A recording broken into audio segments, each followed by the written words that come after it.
biologist Eric Orr from my YouTube channel, and today I'm pleased to have Andy Timmons, the New Hampshire Fish and Game's bear biologist here. We're at Twin Mountain Hatchery up in Twin Mountain, and we are going to talk about Mink the bear. We're going to get a history of Mink and what happened over his tenure paying attention to Mink over the last 2 or 3 years, however long it's been. But Andy, tell us about Mink the bear. Yeah, and I'd have to think long and hard about kind of how long she's been at the forefront, but it's 4 to 5 years now. So, really? But what I would say is, I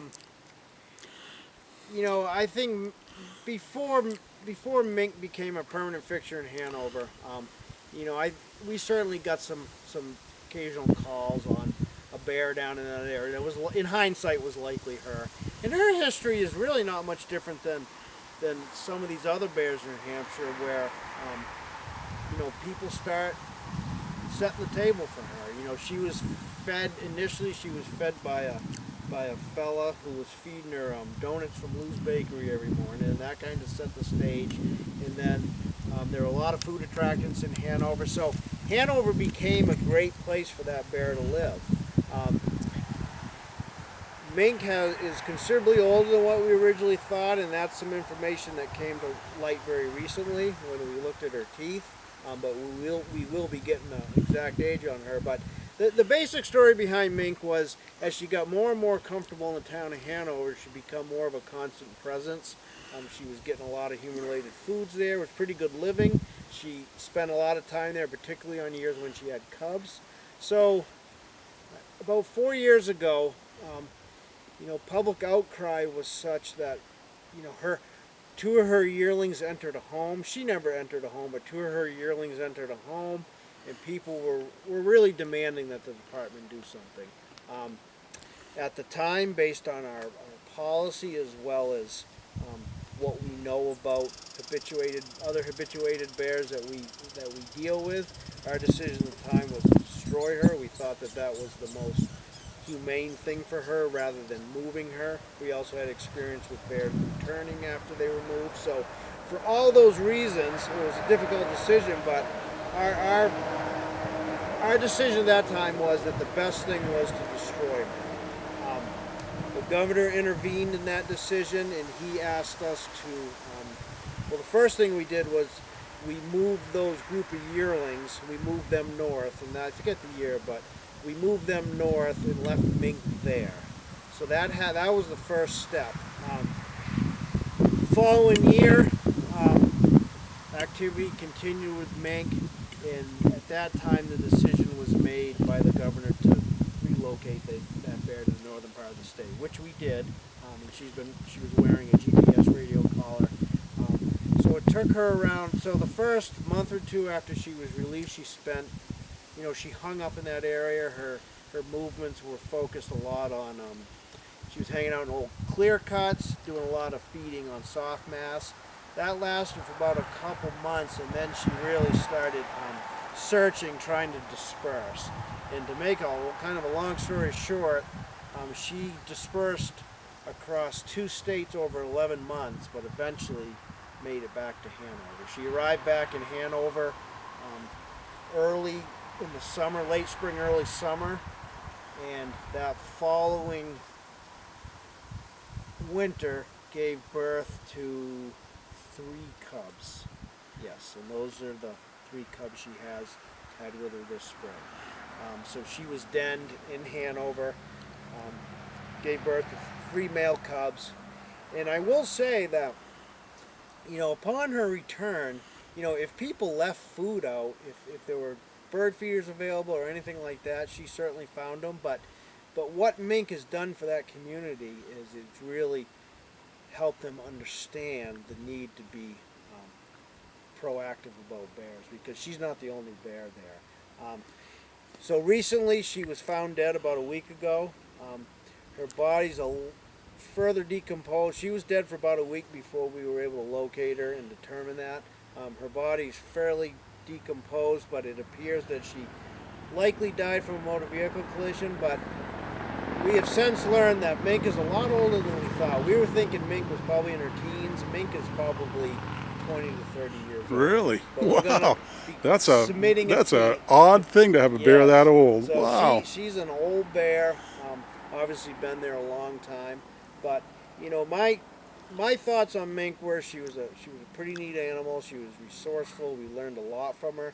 But most importantly, she's served as a good education tool on why people need to do a better job when they live in bear country.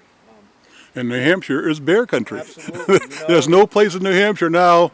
As I said, there's more bears now than during colonial times. That's right. And That's so right. you gotta think bears. If you live in New Hampshire, you're living in bear country. That's right. In looking over past decisions, none of them were necessarily the right decision. We had no interest in destroying the bear, but, we felt an obligation to respond to public concern. And the policy over the years, if a bear breaks into a house, that's Get it. destroyed. Yep. Moving the bear was, she we didn't know for sure if she'd come back, but we were concerned about that she would, and she did. So in hindsight, it showed us that the answer to these issues is not to trap the bear and move it. The answer is to address the food attractants, and that certainly is what has happened in Hanover since all this came to light.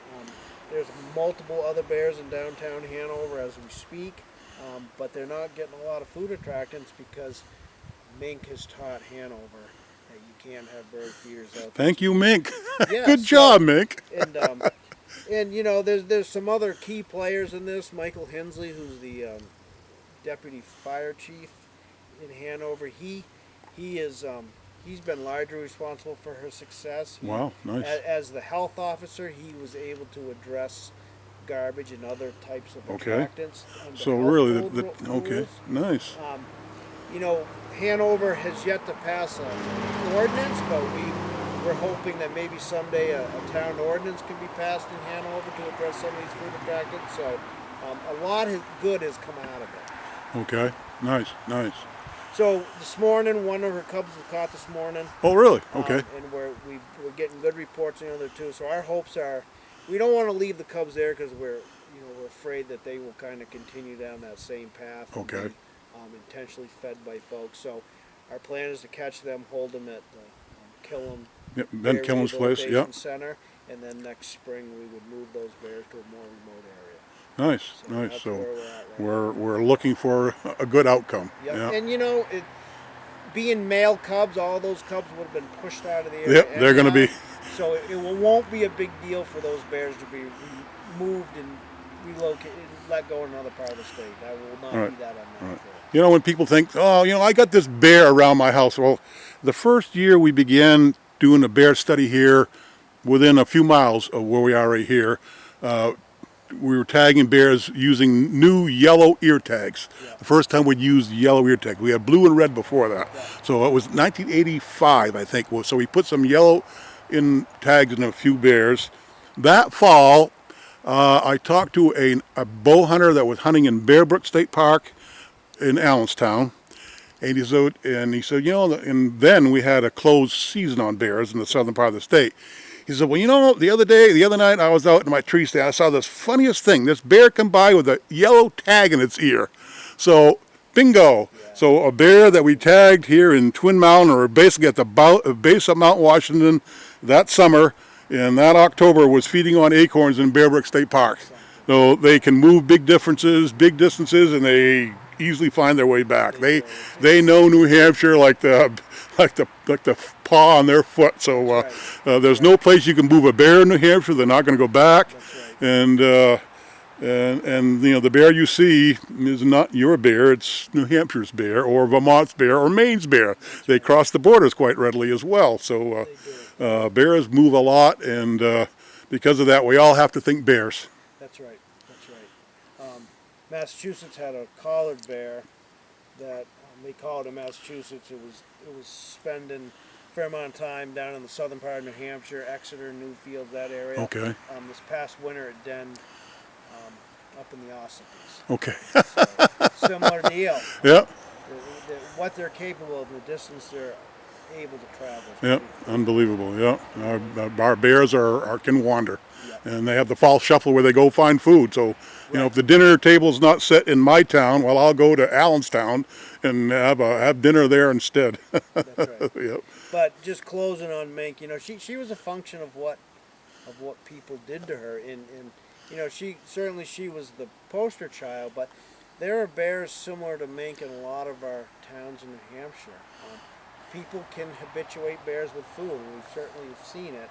So it speaks to the importance of let bears be wild. They don't need human-related food to survive, and really you can really damage a bear's behavior by allowing them to have access to that type of food. Thank you very much, Andy. This is awesome.